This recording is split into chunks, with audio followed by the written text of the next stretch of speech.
A UNCTAD report published at the end of November said that the value of world imports and exports of goods had recently hit $5.6 trillion in the third quarter of 2021.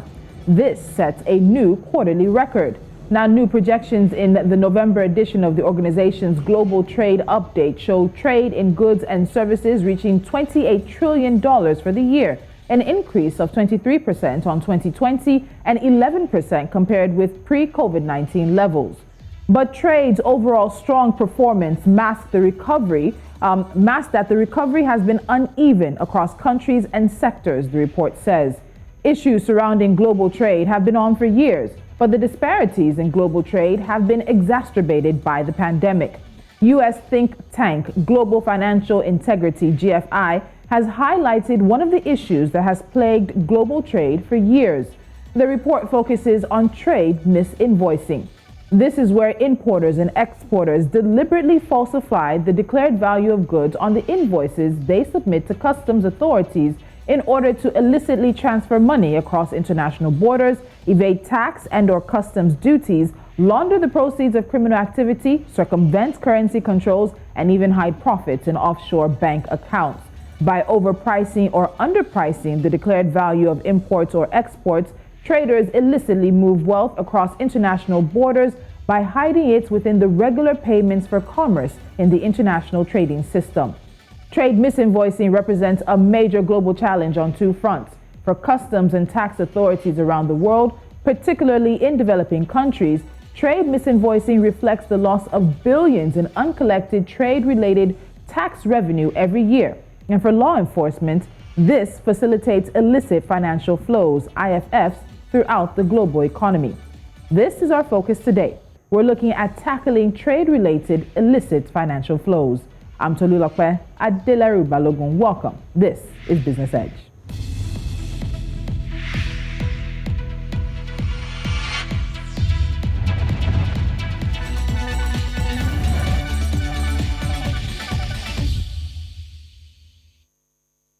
Joining me from Washington, D.C. is Rick Rowden. He's a senior economist at Global Financial Integrity, the U.S. think tank. Rick, thank you so much for joining us on Business Edge, and welcome to the show. Thank you. It's nice to be with you.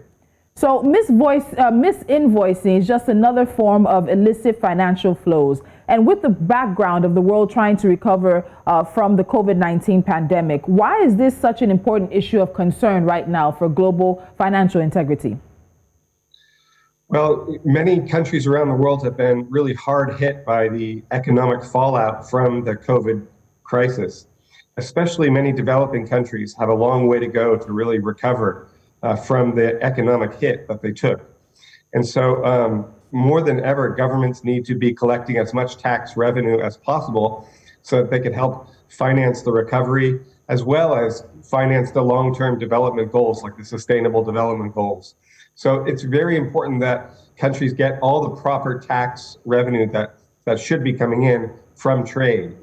And what we see with the process of trade misinvoicing is that governments all over the world are losing billions of dollars in the proper trade-related taxes that they should be collected. So the report breaks up about 130 plus countries in terms of particularly developing countries, how they trade among themselves, then how these developing countries also trade with more advanced or developed economies. And we'll get into that in a bit. But let's focus on the developing countries, particularly here on the continent. Which African countries have been hardest hit by trade misinvoicing, what GFI has seen? Well, we looked at the trade misinvoicing both in the actual dollar amounts that we could detect in international trade, but I think the better way to look at it is what percentage of a country's total trade do we think was involved in trade misinvoicing? And there we had, when we looked at the last 10 years that we had data for, 2009 until 2018, there were African countries that ranked near the top of the list of the biggest problems with trade misinvoicing when we look at it this way of the percent of total trade. So we had Sierra Leone registered the highest value gap that we found. We looked at every country's trade with all their global trading partners. And then we looked at every country's trade with a set of 36 advanced. So we found that Sierra Leone registered the highest average value gap at 42.6% of all of its trade. We felt that that amount of Sierra Leone's trade was being misinvoiced. Then we also had the Gambia, the Comoros, Togo, and Malawi. They all ranked near the top in terms of looking at the problem this way as a percentage of the country's total trade.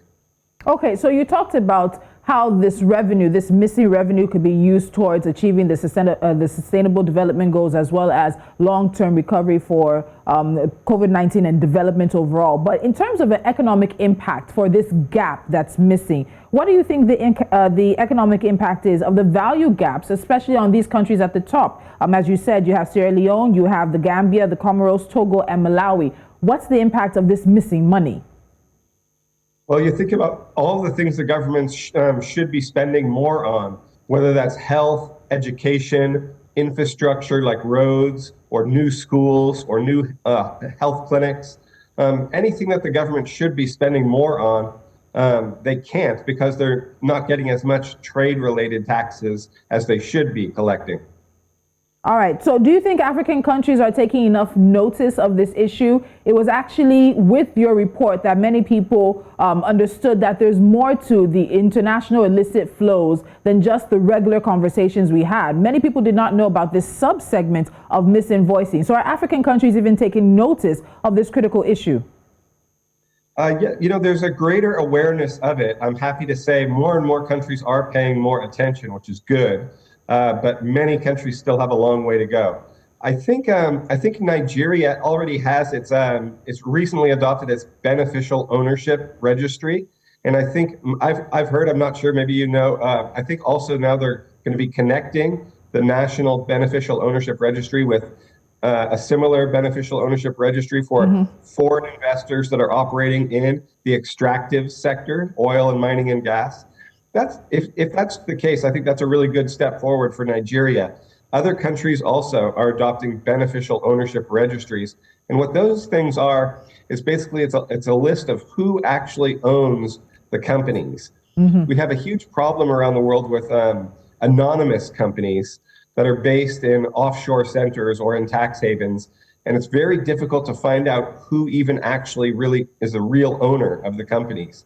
So there's these anonymous shell companies that can nominate someone to be the head, but you don't have to have the real person who's the owner, or the owners don't have to really reveal themselves. And this has become a huge problem around the world in many countries, rich countries and developing countries alike, for several decades now. And it's getting to be to ridiculous proportions. Yeah. So as governments try to crack down on that illicit financial flows, one of the most important tools is just simply information about who are the actual owners of companies operating inside their countries, both the domestic companies and the international foreign investors. The tax authorities, the financial investigation units, the customs authorities, they should know who they're actually dealing with when they try to collect taxes.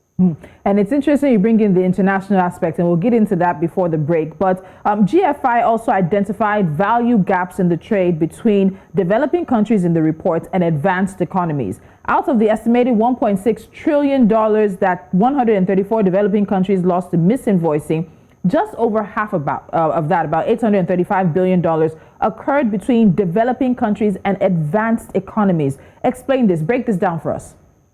Okay, those value gaps are really the sum of all the sort of mismatches that we found, the discrepancies that we found when looking at the international trade data. What we do is we take any two countries at a time. We looked at 134 developing countries, and for each one of those developing countries, we looked at all of their trading relationships. And we always look at it at two at a time, two countries at a time. What we do is we compare and contrast what they each had officially reported to the United Nations about their trade with one another. And we look for where those numbers, those official numbers don't match up, where we see a discrepancy or a mismatch. And we add that's what we call the value gap. It's a gap between what two countries each reported about their trade with each other. And we add up all those gaps. So we take the case of Nigeria with its trade with a set of 36 advanced economies. and we found all those gaps in all those trading relationships, and we added them all together. So when we see the amount of the trade that the value gaps, the amount of the trade that is mismatched, what that represents to us is the amount of trade that was not taxed properly by either Nigeria or its trading partners. So the customs authorities in both countries were not collecting the proper amount of trade-related taxes. All right, so before we go for a break, have we found that this issue, unfortunately, the data you have sort of ends at 2018, and there should be more countries, but not everybody's even reporting their trade flows to the United Nations. But let me have your estimation or your assumption on this. With COVID-19, there have been a lot of conversations around the scams, attempts to, because there's so much more money on the international market coming to developing countries to help them with the pandemic, there are more schemes now. There's more attempts to illicitly move money. What do you think you would have actually found if you were able to get data for, let's say, 2020 in terms of this same issue? Well, we're interested to see what that data will show. The problem is when you first get the data from the United Nations, it changes around quite a bit in the first couple of years. The countries regularly, as they get new information in, they send updates and amendments and revisions to their data. So you can't really trust the data for the first couple of years. You have to really wait until about 2 or 3 years out until all those changes and revisions and amendments start slowing down. So we don't really know yet what we'll see. I suspect we'll see value gaps that are even bigger, because what we saw during COVID, you're right, there were a lot of scams, but there was also a lot of desperation to lower standards on the type of scrutiny customs authorities might normally apply to goods, because there was such a rush to get medical equipment and medicines imported into countries. And there was also large bottlenecks in international trade that we're still experiencing even at the end of 2021. So those types of things will create pressure on the trading authorities to move faster than maybe they normally would. And so whenever that happens, it opens the door to all kinds of opportunities for illicit financial activity. All right, Rick, hold on. We're going to go on a break. When we come back, we get into the conversation of the finger pointing. There are many who believe that it's developed economies that are benefiting the most from trade invoices. So just hold on. And that conversation will continue right after this. Who does really benefit the most from trade misinvoicing? The fingers are pointed at developed countries. So how much responsibility do they bear in helping to solve the issue? The conversation continues right after this. Today, we're talking about tackling trade misinvoicing, and my guest is Rick Rowden, senior economist at the U.S. think tank Global Financial Integrity. Now, many have pointed out that developed countries are the net beneficiaries of illicit transfers. The criticism is that being on the demand side, they facilitate, promote, and sustain illicit transfers through secrecy of beneficial ownerships, banking secrecy provisions, weak supervision, and sanctions. So, Rick, how much of the issue of misinvoicing has to do with how developed countries checkmate certain activities in their domain? Well, I'm happy to say that this issue is finally getting more of the attention that it deserves. We have a colleague at GFI who's got a new book out called The Enablers. And this is sort of putting the spotlight on this question that, as illicit finances move across international borders around the world, you're right that a lot of that money goes to the rich countries, and it gets laundered. They clean the money. It may have been generated through some illicit activity somewhere else, and they're going to try to make it look like it's clean, legitimate money in order to spend it and save it and store it in accounts in the rich countries.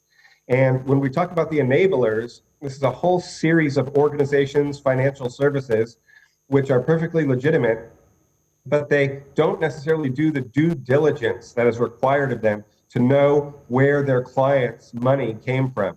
So we're talking about organizations like banks, trading companies, the banks who give the trade finances, the trade credit to the importers and exporters. We're talking about the law firms, financial accountancies, even some of the biggest ones. In the case of money laundering through real estate, you have the realtors themselves. So there's a whole set of organizations, financial services, institutions along the way, which enable illicit financial flows to move across international borders undetected. And all of those financial services organizations are starting to get pressure to comply with improved due diligence procedures, like things like beneficial ownership we mentioned earlier. You should know who your clients really are. Where did they get that money? And have you taken the steps to ensure that that money is not from illicit financial activities and that it was from some legitimate source? There's a lot of things that the banks, the law firms, the tax accountancies, the trade finance companies could be doing, they should be doing, to crack down on illicit activities. And so there is growing pressure on these organizations to do that. The ironic thing is that these enablers, these financial services organizations, sometimes they're housed right in the center of the richest countries and in the financial centers of the richest countries, from Wall Street in New York to the city of London, Germany, Brussels, Hong Kong, Dubai. So there's a lot of responsibility to go around, particularly in the wealthiest centers in the world, where a lot of this laundered money is coming from all over the world. At GFI, we recently released a report about how illicit money was coming from all over the world, and it was being laundered through the purchase of U.S. real estate. That's just one example, because again, you have the banks, the realtors, several different actors, the tax accountancy firms, the law firms, all facilitating those transactions along the way. And so that's exactly what we're talking about, is the enablers. There has to be a spotlight put on the enablers. They have to be required through regulation and legislation to comply with due diligence procedures, where they really scrutinize who their clients are and they look and see where is that money coming from. It's very important. Okay. So the report also points out that globally, because this is also a bit of the issue, that both officials and banks also struggle to detect trade-facilitated financial crime. So the GFI noted that it's difficult for customs officials looking at declared values on invoices, or bank officials approving trade finance, to know if the prices for the goods being declared by the importer or exporter are actually close to the true value, especially on the market. Is there a way around this? Is it for them to go somewhere online and find out how much and search how much the value of a good is? What's the way around that? Yeah, well, that is one thing that customs officials could do. They could compare. We have developed a tool at Global Financial Integrity called GF Trade, but others can do similar things. We take a set of data of recent import and export prices from 60 economies around the world and make a composite average. And that enables customs officials to just look and see. They get given an invoice from a trader, the importer, the exporter. They say their goods are worth this much money. And so they can just look and see, well, what has the average price on that good been in the global economy in the last 12 months? And they can see it as this trader either underpricing or overpricing the value of that good by some substantial amount. And if it is, they can flag that invoice for further consideration. But generally speaking, the problem with customs authorities around the world is that their main job has been to raise tax revenue. That has always been their main mandate. And so what we advocate, we have a list of things that countries can do all over the world, in the rich countries and in the developing countries, to crack down on the problem of trade misinvoicing. And there's also things countries can do cooperatively at the international level. So we have a whole list of policy recommendations for countries in our report. But one of the most important things is that the customs authorities should simply they need legislation that makes the act of trade misinvoicing, of falsifying the value of your goods on an invoice, that has to be illegal. Surprisingly, in many countries around the world, it's not even illegal, or if it is, the fine is very small. So it has to be made illegal, and the fines have to be substantial, a deterrent. But also we see that there's customs authorities around the world, their number one job is to generate tax revenue. They don't have the mandate or the staff, the skills or the capacity to also do law enforcement activities. So we really think that the law enforcement abilities of customs authorities around the world need to be greatly increased and strengthened, but also coordination and cooperation with tax authorities, central banks, special financial investigative units. They all operate in these separate silos, and they really have to get much better at sharing information and coordinating and cooperating on cracking down on illicit financial flows. Okay, so you've taken us into the solutions part of the conversation with the recommendations, and you talked a bit about the national levels, strengthening the customs officials, making misinvoicing illegal and increasing the sanctions. Let's take it quickly to the international level. You've mentioned collaboration already, you've mentioned transparency, and of course sharing of information. Beyond that, on a global scale, what can be done as we wrap things up? Well, international cooperation is starting to happen on the tax issue. What we see around the world is these the offshore centers and the tax havens are a huge problem. This is a huge international system that's been evolving for several decades. But this is also getting to ridiculous proportions. How easy it is for wealthy individuals or corporations to avoid paying taxes. They can either legally avoid taxes or illegally evade taxes. But it's become very easy for them to take those unpaid taxes and hide them in offshore accounts in what we call secrecy jurisdictions, or the tax havens. And so this system has to be dismantled and taken apart. There's no justification for this anymore. It's getting to ridiculous proportions, and governments all over the world, in the rich countries and in the developing countries alike, are losing out on billions of dollars in tax revenues every year because of this system of offshore centers and tax havens. So we really want international cooperation is what would be required to start dismantling these so-called secrecy jurisdictions. And that's really got to become a political issue on the international agenda if we're ever going to seriously crack down on the problem of illicit financial flows. All right, so Rick Rowden, we will end the conversation here, but thank you so much for joining us in the early hours of the U.S. now in Washington, D.C. Thank you for sharing your thoughts on this and being our guest on Business Edge. Thank you for having me. All right, have a good one.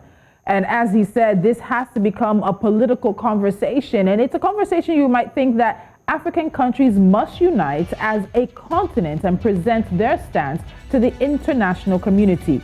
Billions of dollars leave the continent every single year through illicit financial flows, and misinvoicing is just one other way that African countries are missing out on much needed revenue for recovery from COVID-19, long-term development, and achieving the Sustainable Development Goals. It's a conversation that will continue. You're watching Business Edge. Up next is NC4 to watch.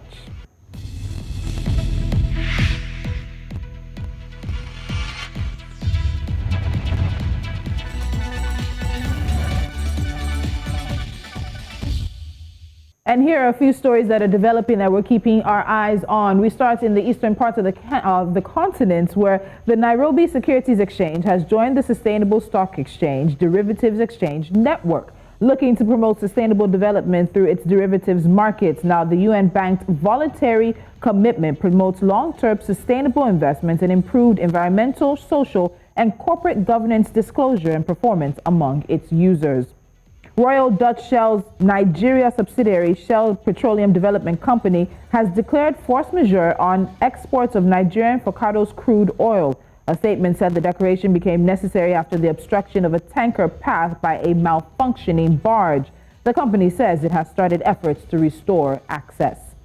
A community in South Africa, as well as environmental and human rights groups, have filed leave to appeal the High Court ruling that found there was no reasonable apprehension that Shell's seismic blasting in the West Coast would cause irreparable harm.